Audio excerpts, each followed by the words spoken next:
Hi, welcome everyone to the May webinar of the Mitigating Unauthorized Scraping Alliance, MUSA. MUSA is a coalition of leading companies committed to protecting data from unauthorized scraping and misuse. And in collaboration with industry members, policymakers, and the public, MUSA is generating a global dialogue around unauthorized scraping through education, public advocacy, public-private partnerships, and the sharing of practices to mitigate unauthorized scraping. Today, we're going to talk about the rise of generative AI and unauthorized scraping and explore the ethical and legal considerations in the age of big data.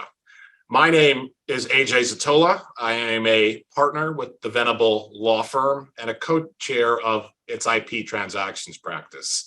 I'm delighted to be the moderator for today's discussion. We have a great group of panelists, and I would like to introduce each one of them. So I'm going to start with Professor Gervais and then go to each person so they can introduce themselves and provide their backgrounds. Yes, good afternoon, everyone. My name is Daniel Gervais. I'm a professor of law at Vanderbilt University, where I've been teaching intellectual property for 15 years, and the last few years specializing on AI and IP, that the difficult interface we're discussing today. Next, I'd like to introduce David. Hi, my name is David Pitariu. I'm an associate at Venable. I'm a privacy law attorney and cybersecurity expert. Do a lot of work in the field of privacy, understanding the intersection between privacy and technology. I also have a technology background. I coded and built systems for about 15 years, and I worked in-house for several years, so I understand the nuances of how legal guidance is applied to actual products in-house. And pleasure to meet all of you. And finally, to round out our panel, I'd like to introduce Brandy. Hi, everyone. I'm Brandy Gerking. I'm a senior policy fellow at Mozilla and a board member with the Coalition for Independent Tech Research. In both of my roles, I've been an advocate for greater access to social media data for researchers, journalists, and other people working in the public interest. Thank you, everyone. Today, we're going to work through some of the ethical and legal implications of AI, in particular generative AI. But first, we think it's necessary to address some of the necessary background on this area. Starting first with you, David, can you give us an explanation of what is artificial intelligence and maybe explain some of the different kinds of AI? Yeah, sure. So, I mean, just very basically, AI is a field within computer science, and it's thinking about how do we mimic human intelligence. And whether it's like, hey, how do I recognize an image? So for us, we take for granted that if I see a banana versus an apple, okay, we know the difference between the two. But to actually have a machine be able to do that and look at the two images and say, okay, there is a difference here, it takes a lot of work. And so the field of AI tries to do that. And there's a lot of applications, whether it's predicting things, providing information, scanning large data sets and coming out with inferences. So all the things that we kind of take for granted and we do very easily, it's a lot of work to train a machine or to build models to actually do that. And so that's what this particular field of computer science is actually trying to do, and has done successfully with a lot of the models that have been recently released. Daniel, do you have anything to add to that and maybe elaborate a little bit more on what is generative AI? Yes, so AI, so people use machine learning almost as a synonym of AI now. So basically, the machine is given data from which it learns, and there can be various purposes to this learning. But in the case of generative AI, what happens is it's given a type of literary or artistic material that a lot of it, protected by copyright, that it will then, as David said, try to mimic. So in a way, we'll try to understand what the correlations are in the various texts, images, songs, etc., that it's been given to learn from, and then produce content of a similar nature. So that's where the generative part comes from. And can you provide some prevalent examples of generative AI for the audience? Well, I think everyone is familiar with ChatGPT. It's been all over the news, obviously, that it can generate checks, it can generate computer code. There's the Codex project. There's a lot of code generating. So basically, this is now computers writing their own code. In some cases, the reports show that 40% of computer code's now being written by computers.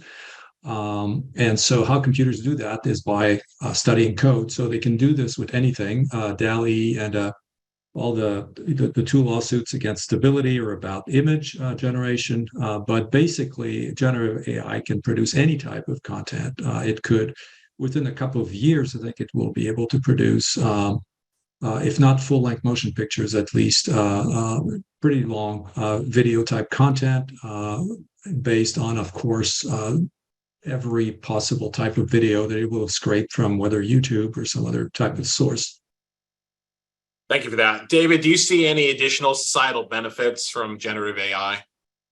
Sure, there's so many. I mean, just to talk about generative AI and like how much data it uses, I think we have to appreciate that these systems are trained on terabytes worth of data. So just like you'd say, well, how do I pick a good doctor to do LASIK surgery? Would I pick a doctor that's only done 10, or would I pick a doctor that's done 10,000? And so it's the same thing. The more data that these models see, the better that they are to predict, to generate text. And so when you're thinking about these models and the difference between, well, how are we only seeing this kind of technology now? Well, the data available is so much greater. We're talking about terabytes of data, whereas the technology existed 10 or 20 years ago, but we didn't have the computing power. The compute power is what they call it in the industry, but we didn't really have the amount of data that they have now. So, I mean, talking about how this can help society in general, I mean, a lot of people are sitting with ChatGPT or these generative models right next to them. And instead of, say, like having to really understand an interface or a query language, you can type a natural language and say, hey, tell me the best recipe for dinner tonight. And these things will actually produce back good answers. And, very different than what we saw 10 years ago with things like Clippy or some other assistive technologies that weren't very good. These are actually, the vast amount of data that they're using is actually producing great output and very usable output in many, many different areas. So to contrast that, though, Brandy, I wonder if you could provide, some of the potential drawbacks or unique issues that generative AI may present.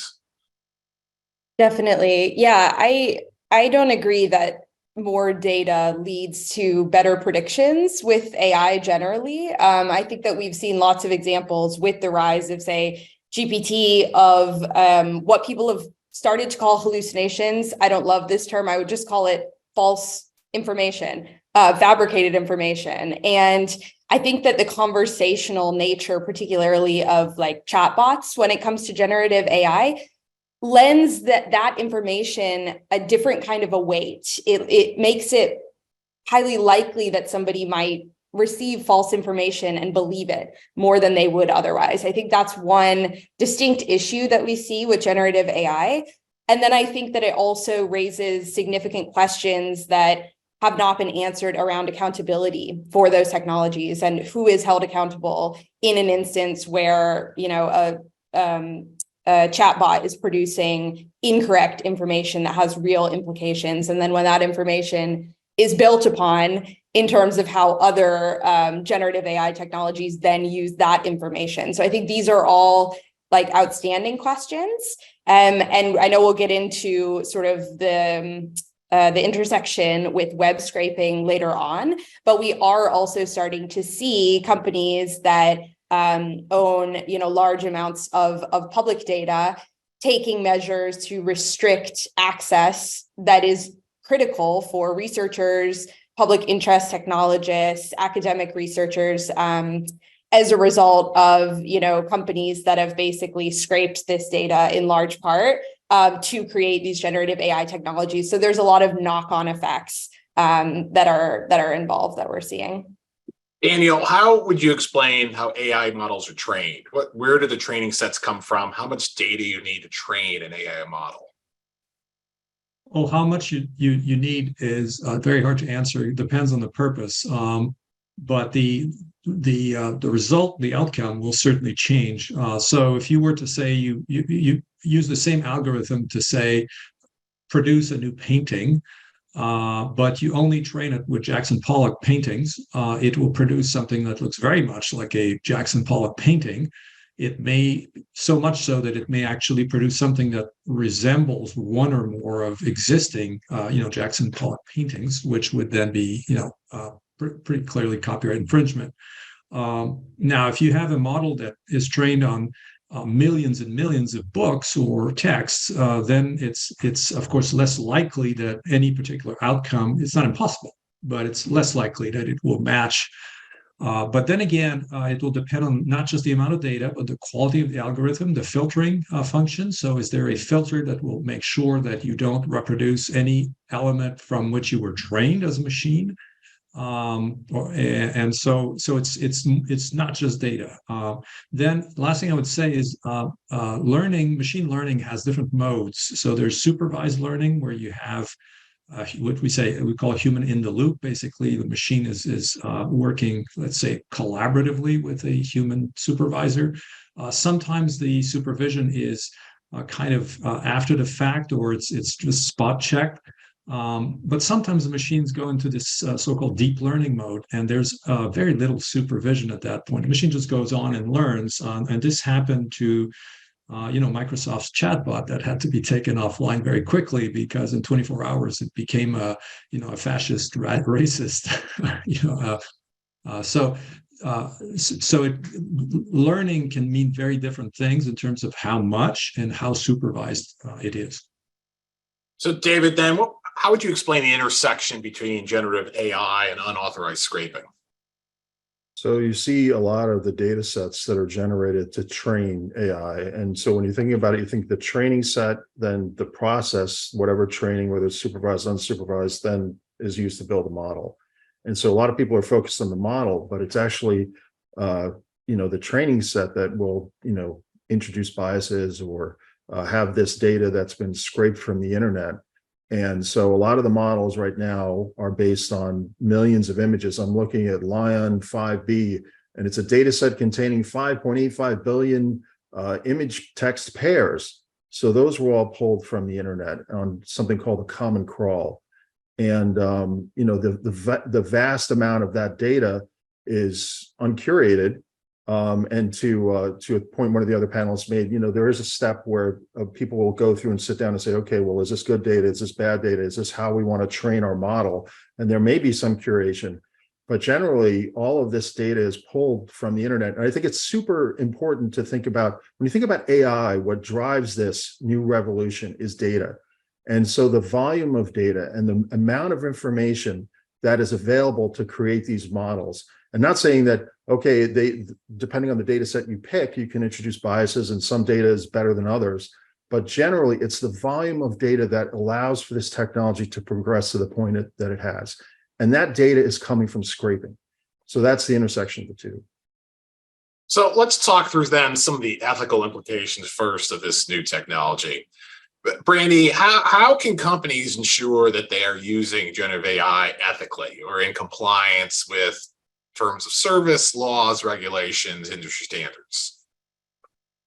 Sure. Yeah, I found it very illuminating watching Sam Altman's testimony before Congress when, in the question about data protection, the answer that was given was, about how OpenAI protects users' data in terms of the inputs that they provide and giving users an opt-out in terms of, that data being used by the company.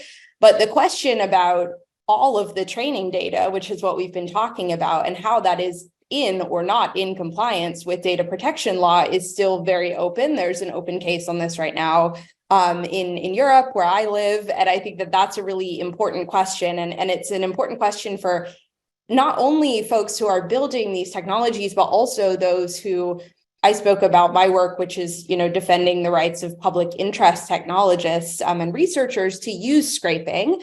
And that's also a question around things like, risk assessments when web scraping is being done writ large, and whether or not those kinds of things are actually being performed. And I believe it's the case that most of the companies and folks who are behind these generative AI technologies don't really have any sense or any way of being able to fully understand and comprehend the scale of what is in these data sets, which is really concerning then when it comes to accountability. How can you be accountable for a product that is, putting out things into the world when you don't know much about the data that it's based on. And I think it's not only the volume of the data, but also has to do with how that data is understood by the people who are building this technology, which comes down to things around labeling, for instance, and what the skills and competencies and contexts of people who do that work actually look like. So, David, how would you say these ethical considerations may differ across different industries or in different usage contexts? Yeah, so, I mean, just to bring a very real world example to that, there was an Ars Technica article in 2022, and there was a person who discovered her medical data had been, her images of medical images were actually within the Lion 5B data set. And so the different industries, if you're just somebody who's chatting online and maybe it's very, frivolous, but for somebody whose medical data winds up in one of these data sets, that's a real concern. And once that it's disseminated, it's very difficult. So, and I'll just to give a quote of what she actually said. I think it's important to put the scraping stuff in context. She said, "I would like to have a way for anyone to ask to have their image removed from the data set without sacrificing their personal information. Just because they scraped it from the web doesn't mean it was supposed to be public information or even on the web at all." So I think that goes back to Brandy's point that, like, how are these companies that are doing the scraping and gathering these data sets, how are they being accountable across these different industries where, they may pull information from a medical provider and the medical provider may not even realize they're making that information public. And there's no check and balance to say, okay, now it's in this data set that's being used by a lot of companies and a lot of researchers. And what is that individual supposed to do? And I think that's where you see the differences in technology and the differences in, there's different impact in different industries. Somebody whose medical data is released, that's a much greater impact than, say, a corporate 10K statement. So, Brandy, back to you. How would you say these ethical considerations may drive research or public good work? Yeah, it's a good question because, in the US, these questions around scraping, pretty much for academic researchers, generally just get punted to IRB, to be honest. And the IRBs, their take on this is really draws the line around public data, which I feel is fraught in a lot of ways as well, to the point, if you look at YouTube, the large portion of YouTube is actually public data, but that has been viewed, like videos that have been viewed less than 1,000 times, for instance, far less than 1,000 times. And so there's a really interesting question there about what expectations people have when they upload that kind of content. Say it's a video of their kids to YouTube, like what are the expectations around privacy there? And so I think that these are some of the open questions still that researchers are also grappling with. But the problem is that we're having to develop these kind of standards across civil society, journalism, academia, because a lot of the existing models are really only in place for academics. And as I've spoken about, I don't feel are actually sufficient, when really the group of people who are doing public interest work is much broader than just academics. And also we see kind of companies in response. Reddit recently is a really good example of this, which have announced that they're going to start charging for access to their API, and have also recently shut down PushShift, which is one of the largest projects that is used by Reddit moderators, civil society researchers, because of the rise of generative AI and people who are just scraping Reddit at large. And so the response of companies has been a very blanket response to just cut off access. We saw Twitter do the same thing with regard to their API. And I think that a more nuanced conversation does need to happen. And of course, the question about what are the ethical standards then that the folks doing this work are following is something that has to be discussed. So, Daniel, what are some of the potential issues then regarding generative AI outputs with or without user prompting, and perhaps things leading to misinformation, toxicity, bias, etc.? Well, if I can link the previous question and this one, they're very closely related. So when you look at the data that's being scraped, there are several legal potential issues that were kind of hinted at there. But there's So you have data that's protected by privacy, you have data that's protected by trade secret, you have data that might be protected by publicity rights, and then of course you have copyright. And so there's an assumption made by the scraping companies, at least some of them, that if it's publicly available, it's fair game, and you can definitely challenge that. I don't think that I have blog posts. I found one of my blog posts. Basically word for word taken. So my blog was publicly available. It's free. But what happened is I found it in another site. Somebody else took it and put their name on it. That's copyright infringement, in addition to being, wrong on so many levels. But so it's not publicly available doesn't necessarily mean free for all. So that's one thing. The other thing I would say is the purpose. Who does it? I think that's a good point. So is it commercial or non-commercial? So the EU has made a very clear difference between commercial and non-commercial scraping, for example, and then the type of industry. So let me give you just two quick examples. So let's say that you feed a machine all the patents on a particular technology, particular molecule, for example, in the pharmaceutical field, and all the published literature on that molecule or the disease you're researching, and you tell the machine, find me some molecules to test, something.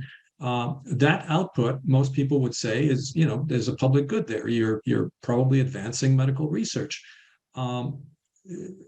Whereas, second example, you basically fire half the journalists at the newspaper and say we'll have the machine basically write the articles. Well, if you consider in American history, actually in any Western democracy, the role of the media in informing the polity to people about choices that they have and figure out the truth and doing some, investigative journalism and all that. If machines replace, so if those outputs, if the fiction we read, the movies we watch, the music we listen to is created by machines, we're most certainly losing something. And if that happens over a period of time where you lose the humans doing it because they're more expensive, then that expertise goes away after a while, and that certainly worries me. That would be so. In terms of output, you have to look at what type of output and who does it replace. Does it accelerate something like medical research, or does it actually have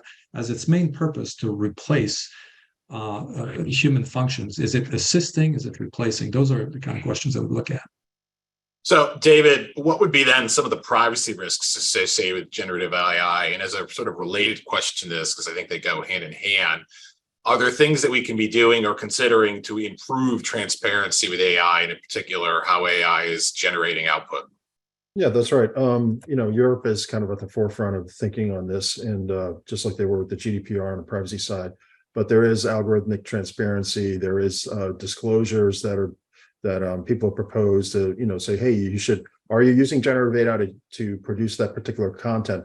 Now, to your first question about privacy and AI, there's a lot of conflict there because the volume of data that is being used to train these data sets ultimately contains personal information.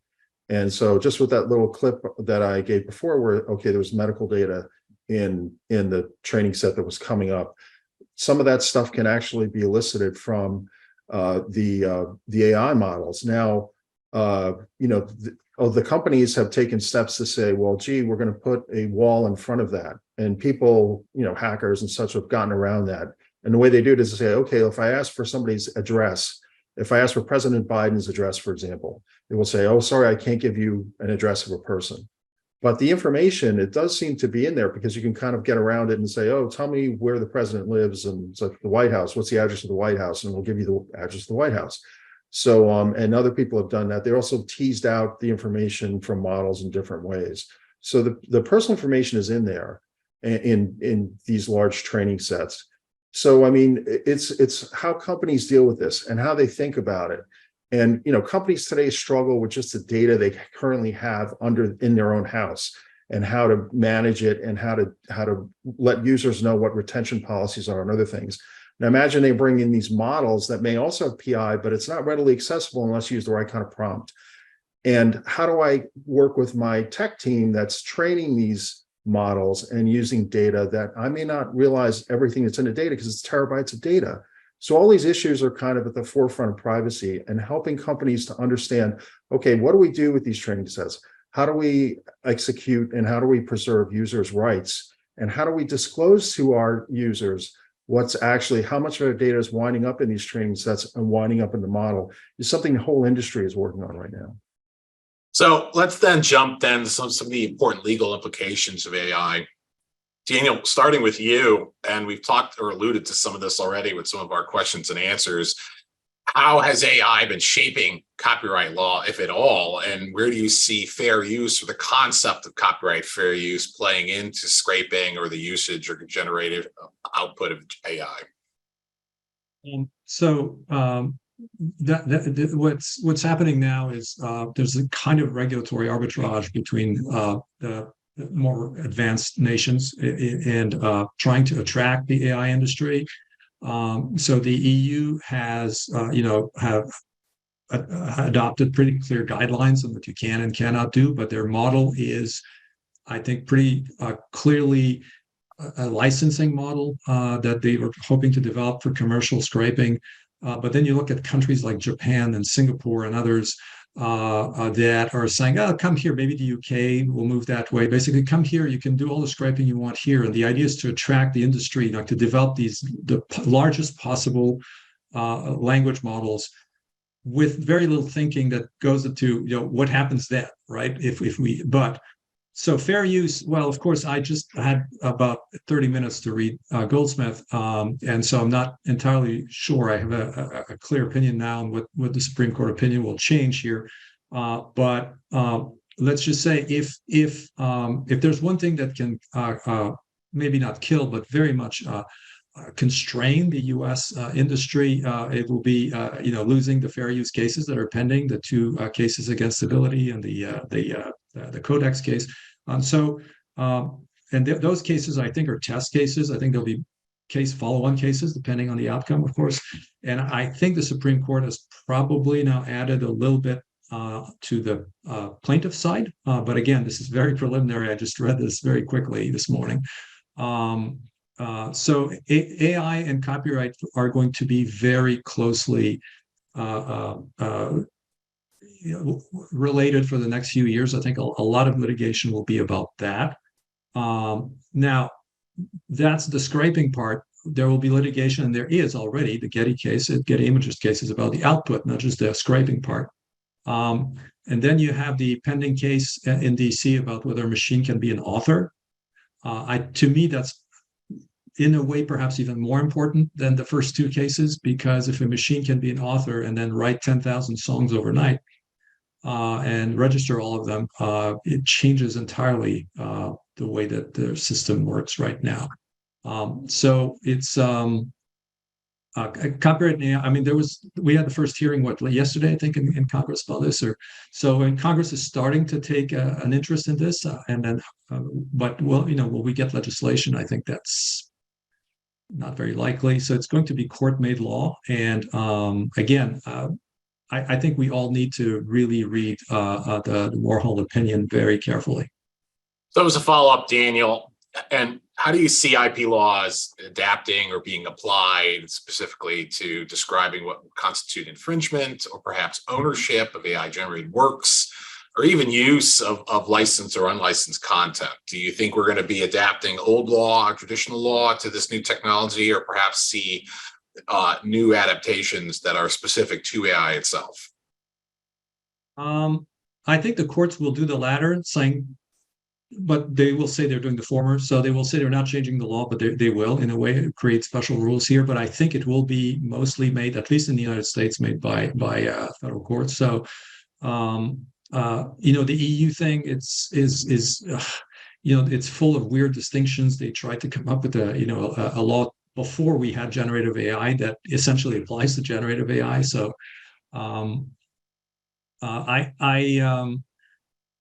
the scraping cases. So the thing to understand is the scraping can happen anywhere, right? So you could have, let's say that you have a country, say, any country that allows scraping. You could have the scraping there, and scraping doesn't necessarily make a copy of works in a database in the way that you could say there's ongoing infringement. It tokenizes the content in a way that means there may not be a copy. There's a temporary copy for sure, but whether there's a permanent copy made in the data set is much less clear. So if that's the case, then once you've scraped somewhere where it's legal, then the question becomes, well, where's the infringement? If it's not in the United States, then what happens may be, okay, then you generate content in the United States. So then the courts will focus on whether there's infringement in that production of output.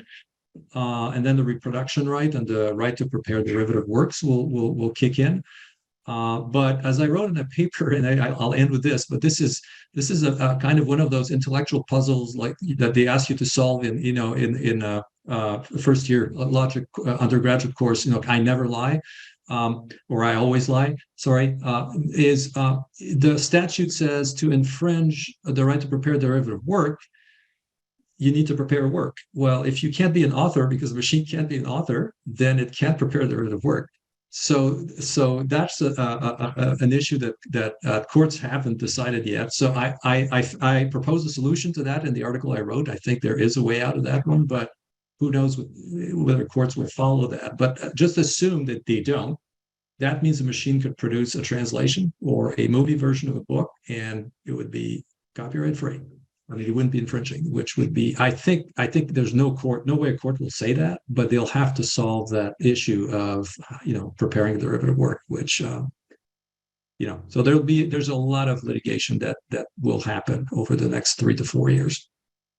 So turning then to privacy, David, how do current U.S. or non-U.S. privacy laws, regulations, et cetera, address AI or the modeling or even the data collection itself? Well, you see just 2 examples of the FTC moving in the Everalbum case or the Everalbum matter. And so this was a company that was pulling data and without anyone's consent using image data to build their algorithms, their processes. And so what they did is they forced what they called algorithmic disgorgement. And they said any algorithm or any process that was created by that scraping or that misuse of image data was you have to disgorge or get rid of those algorithms. Then you can also look to Cambridge Analytica, another example of that, where it was algorithmic deletion actually, where they said, hey, you didn't have the permission, you didn't have the rights, the users had no idea you were doing that, there was no disclosure, and the FTC had algorithmic deletion. So you see those 2 remedies or those 2, that's how regulators are looking at that. Now on the privacy, within privacy regs, you're going to see things, they don't really talk about AI directly. They talk about automated decision-making.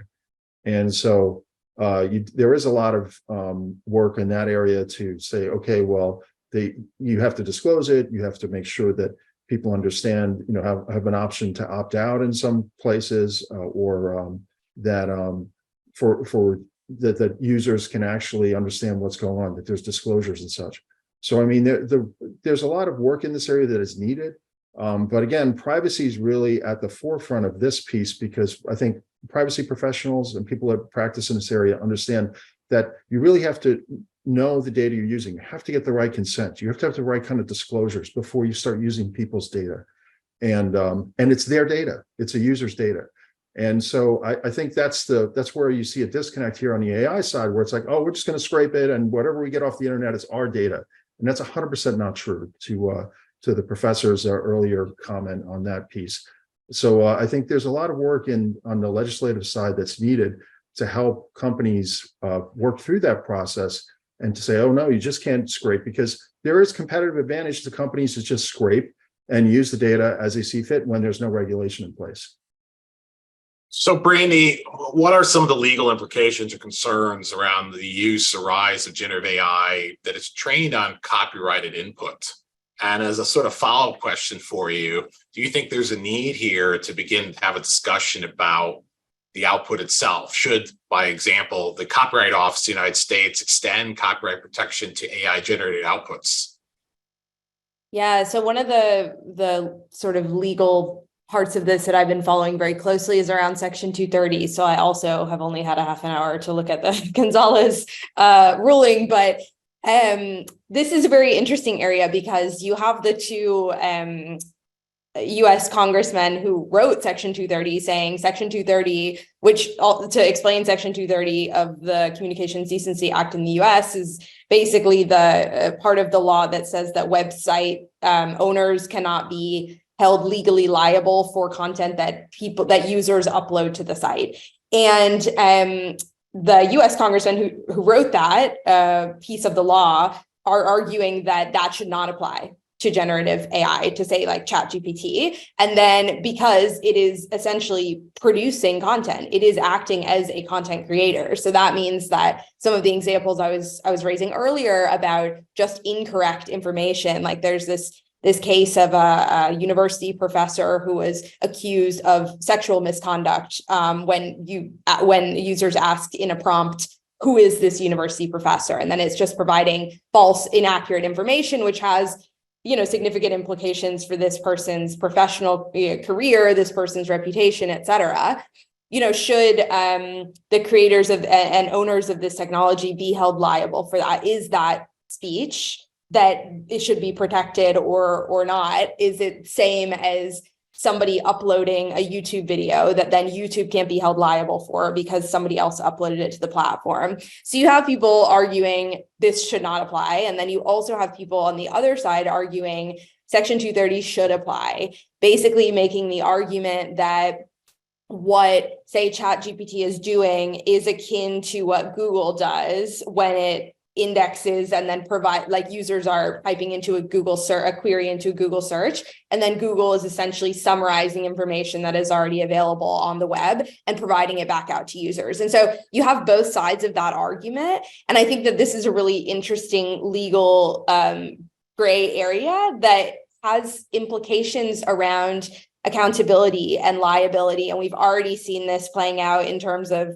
I referenced the Gonzalez case, which deals with, YouTube and Google in particular being liable for recommendation algorithms. And I think this idea of the algorithm as a product that is creating content in a way, and whether there should be liability for that, is something that is just a fierce debate in the US right now. But I think the implications for that are important from the kind of accountability perspective that I spoke about at the beginning of the panel. Daniel, do you think specific use limitations are possible to identify or even moderate in practice?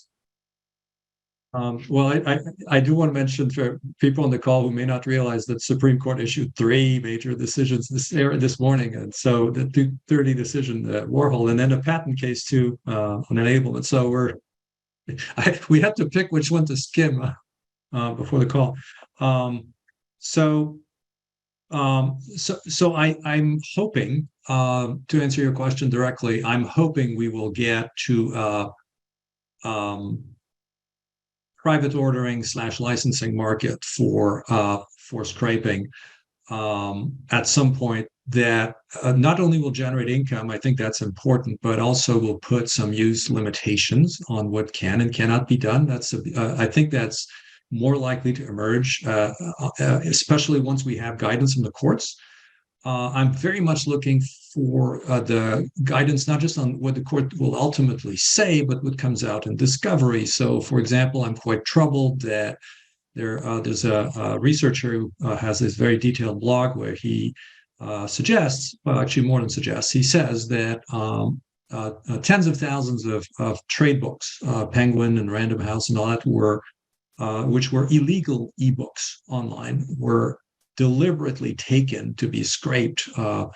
If that's true, that's extraordinarily troubling, right? So I think once that happens, so a lot of this will become clear within this year and next year. I think we'll have the room to get to some sort of private ordering, licensing type market. Now, the licensing market will help in terms of compensating and putting some limits on the reuse of existing material. It doesn't address, at least not directly, what the LLMs, large language models, will produce and how that production will be used and who owns it and all that. Those are probably going to be separate issues. But in terms of use limits coming from Congress on this, I think for all sorts of reasons that don't necessarily have anything to do with the merits of the question, but I think everyone understands. I don't see that happening. I think Copyright Office will continue to weigh on this in many ways, hearings and reports and so on, and maybe that will inform the work of the courts. Again, I think we're all desperately waiting for courts to issue, some guidance. The last thing I will say, of course, if one of these lawsuits succeeds, given the statutory damages, and we'll have to see how many of these works are registered, but still, that could be a game changer. Thank you for that. I'm going to pause for a second just to remind everyone who's attending today that they can use the chat feature to pose some questions for our panelists. We're trying to reserve a little bit of time for that at the end. So feel free to pose a question if you have one. To conclude with our panelists, I'm going to turn then to sort of current or even prospective solutions. And Daniel, I'm going to come back to you on this and just sort of speak globally, but how are regulators and policymakers responding to AI technology, and what steps are they taking to ensure that these technologies are being used in a responsible way? Well, it's very different by country. So the EU has been legislating aggressively, I think is the word I would use. They not only have the directive on copyright, which has clear limits on scraping for commercial purposes, but they're adopting something called the AI Act, and they are also treating many forms of AI as a product that will be subject to special liability rules, product liability rules. So that's very aggressive legislation. Some countries within Europe, so Italy, of course, decided to ban ChatGPT temporarily, but this was for GDPR, essentially related concerns, so personal data. And I think you see a lot of legislation about high risk. So the European Union has this notion of high risk AI, and I don't know that LLMs are the kind of thing they have in mind when they're thinking high risk.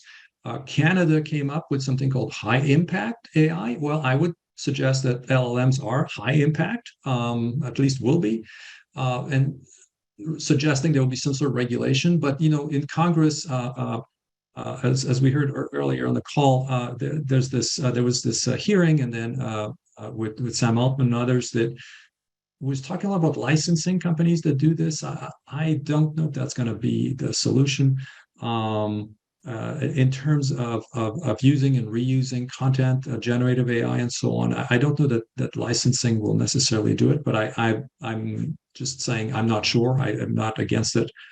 Clearly, policymakers are looking for a solution here. The last thing I will say is I'm struck by some of the language. Congress and legislators in other countries seem to forget that they cannot legislate machines. You can pass all the laws you want. You cannot tell a machine what to do by law more than you can stop a hurricane. The machine will do whatever its code says it should do. So if the code has given it an objective and the law says, no, you can't do that legally, the machine won't care. So what I mean by that, and it sounds obvious, but it's actually not so simple, is how will the law target the people who are responsible for the machine? And what if they're not in the United States, for example? So those are issues that are going to be just as complicated to solve, if not more, than finding the right ethical principles, for example, to apply to AI. So, David, then what are some of the considerations for organizations to develop AI or even the use of AI? What do you think they'll be thinking about in terms of developing algorithms, products to both minimize risk of unauthorized scraping or address some of these other ethical concerns that we've been talking about today? Yeah, I mean, we've been working with clients so much on that issue, and when I was in house, we dealt with that issue for the past 4 or 5 years. And so, like, when you think about this as somebody in house or somebody trying to say, well, how do I navigate this now? You have to break it down. So first, it's like, this is a technology you can understand. There are constructs that people use, whether it's, okay, what data are we using to train the model in house? And you're saying, okay, well, where did that data come from? Now, on the other side, you say, okay, well, where am I sending my data, and who has access to it? And what are the contractual relationships of the data? What are the licensing relationships out there? Are my partners allowed to use my data in a way that I didn't contemplate under this license? And how is this new world of AI, which is very data hungry, how is that changing how people may look at your agreements in-house? I mean, another piece is, well, what controls do you have in place? So for your employees, if you're letting them use ChatGPT, are they just taking your source code and pumping it into the system to check it? Is that something you really want them to do? That's your proprietary source code. That's trade secret, right? And so now they're putting it in, and do you know how these third parties are actually going to use that data? Do you even want them to do that? And so companies have to sit down and go through and look at the system and saying, how are my users using it? How are my employees using it? And then what are the policies we need to build around that? Because this is just like any other technology, just like the internet. You can put guardrails around this to make sure that you're not harming your intellectual property, that you're not giving away the farm for your company with your data. Now, one other thing is organizations like this, where people are talking about these issues and trying to move ahead and trying to think about what the regulatory landscape needs to look like, are important to participate in. Because if you're not part of this conversation, you're going to miss the important points and where this field is going and how people understand this. I'm sure a lot of people thinking about AI and they have no idea about scraping and how that's kind of a precursor to gathering all this data that then is used to train models. And so again, it's the importance about being involved in organizations like this and staying on top of this issue, because it's moving fast and it is transformative. This is like electricity. This is like the wheel. So if you don't want to miss this, if that's the one takeaway that you go away with from this talk. Daniel, can you add to that any thoughts you have, or again on organizational considerations for developing or using generative AI? Yeah, the problem with generative AI is we have a window to regulate it, but it may not remain open. But what I mean by that is more and more of the AI companies are looking at synthetic data to train the machines.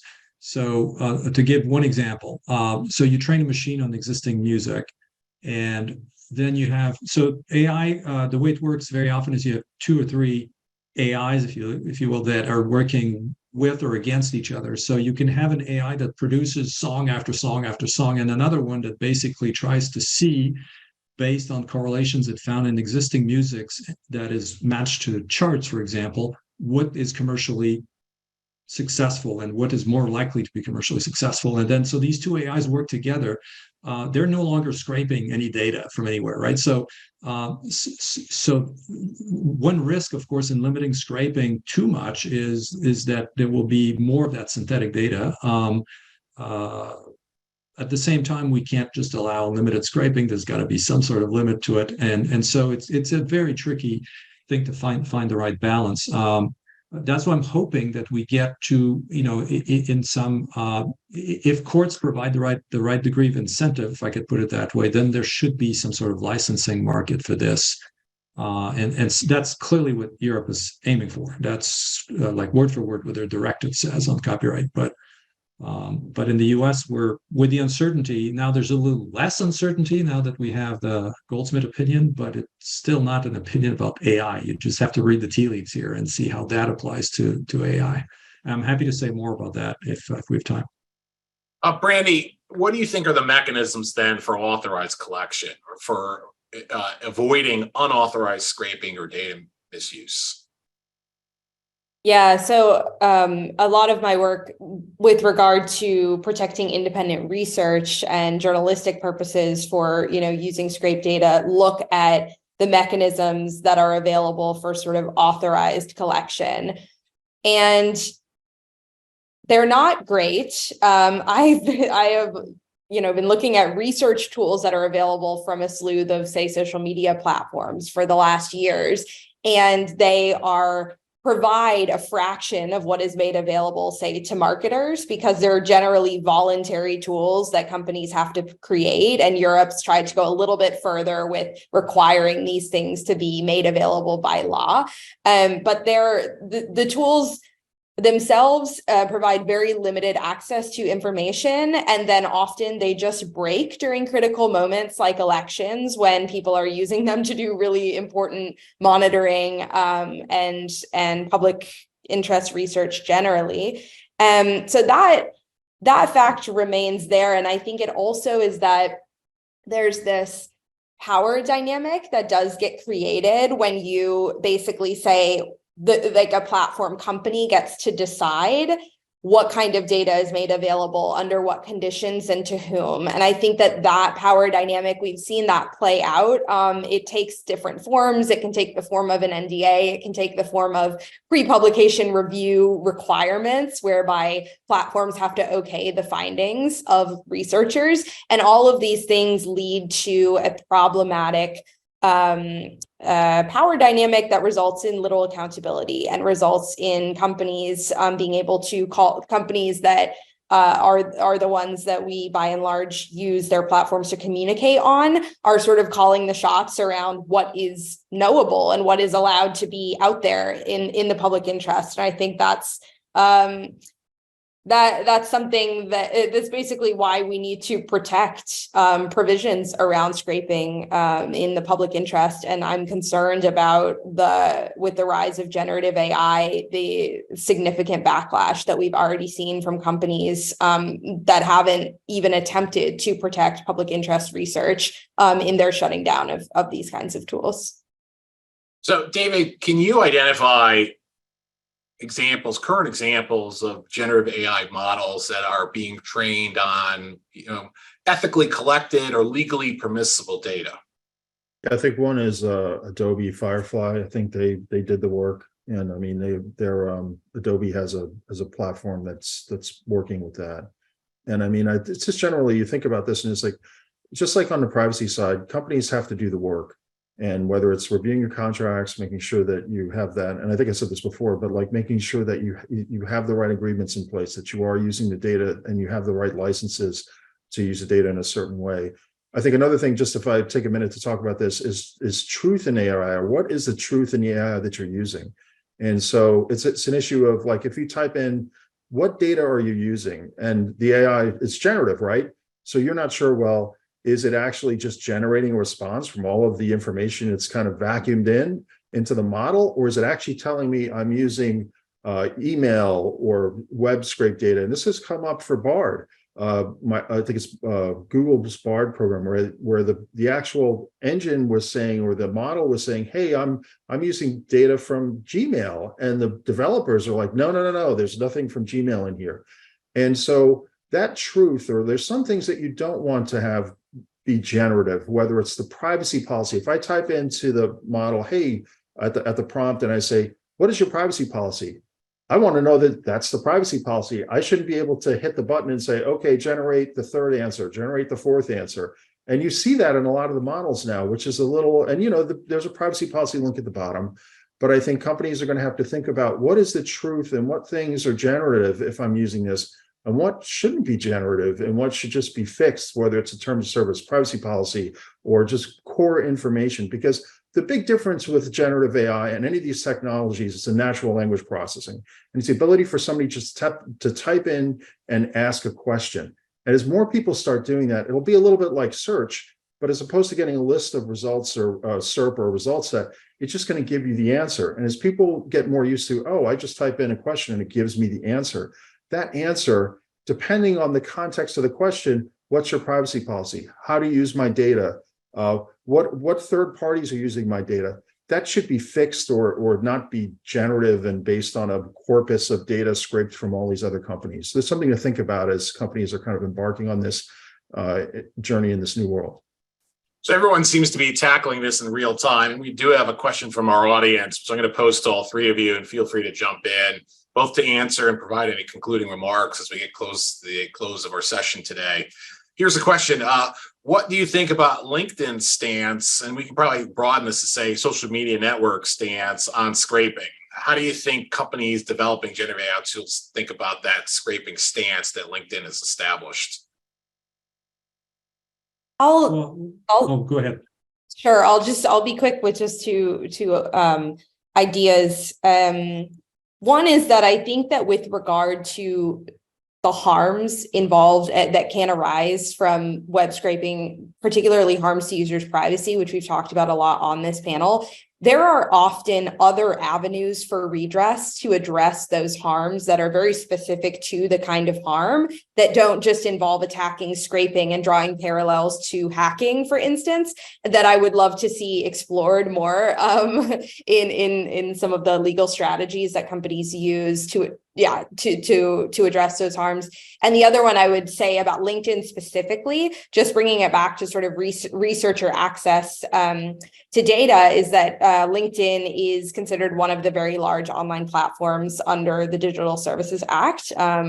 And LinkedIn has absolutely no tools available for researchers to understand data on LinkedIn and process data and do any research on the platform. And so it's an interesting area, just for example, where when the DSA comes into effect as early as this summer for those very large online platforms, that's going to have to be something that they grapple with. David, Daniel, care to weigh in? Well, I think when you look at any social media, so you go back to my original questions, right? Are you scraping, in a way that infringes copyright? Are you scraping away? So the answer is, in that case, going to be probably no in many cases. And then, are you scraping in a way that that infringes trade secret? Well, obviously not if it's publicly available.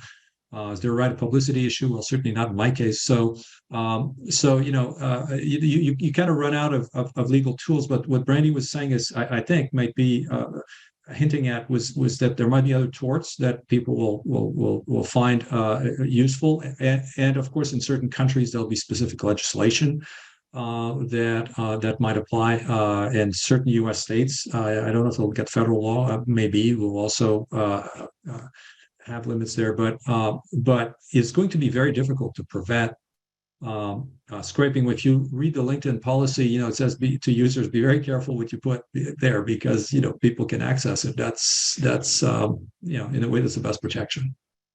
And David, we're going to close with you today, and maybe to enhance the question a little bit, talk a little bit about emerging trends, future directions as you think about this stance on both LinkedIn, and then give thought to ethical approaches or legally permissible approaches to scraping, et cetera. Yeah, I mean, well, first, just generally, if you're a company, if you're part of a company out there and you're a privacy professional or into the GRC group, first thing is to know that there's an issue when it comes to scraping. And so talk to your IT team and say, hey, is this something that's impacting my company?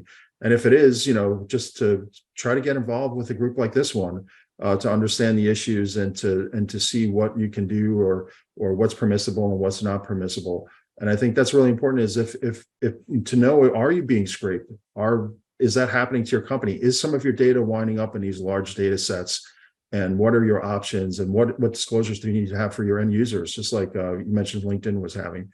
And I think generally where the industry is going right now, there's a conflict, or there's going to be a lot of thought between privacy and privacy rights of individuals, and the need, how hungry the artificial intelligence models are, and how much data people want to use to train these things. Whether or not it's good data or more data means a better model, but people are vacuuming in data to train these models. And so how does that impact privacy positions for companies and their end users, and also just as individuals, and saying, hey, my medical data may be in one of these data sets. What does that mean? How can I advocate for myself to find out if it's impacting me? I think there's a lot of questions that individuals are going to be using. Now, with that said, everyone here should fire up ChatGPT or Bard and understand the technology and how it's used, because it is transformational. And I think everyone will be using it every day. And so you don't want to miss this. This is like electricity or the wheel. It's that transformational, and to try to stay on top of it, because you definitely don't want to get left behind in all this. Try to use it and understand it, because it is going to be touching every facet of everyone's lives. Thank you for that, David, and a great way to conclude our session. I'd like to thank everybody for joining us today, and feel free to get yourself involved at MUSA or to look for our next webinar. Thank you again.